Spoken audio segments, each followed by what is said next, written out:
Have you ever noticed that God never told Adam he was naked? Adam said it about himself. Reading through Genesis again, that one thing stuck out to me because most of us read the story as if God showed up condemning Adam. But that's not actually what happened. Adam says, I was afraid because I was naked. And then God asks, who told you that?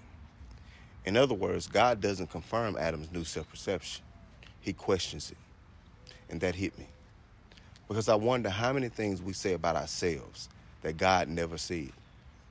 Things like I'm not enough, I'm broken, I'm always going to struggle, I'm too far gone, I'm disqualified, I'm just this kind of person.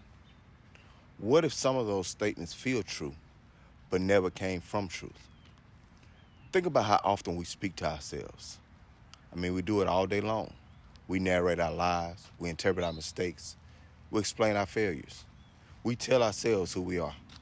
And after a while, we stop hearing those statements as opinions. We start hearing them as facts.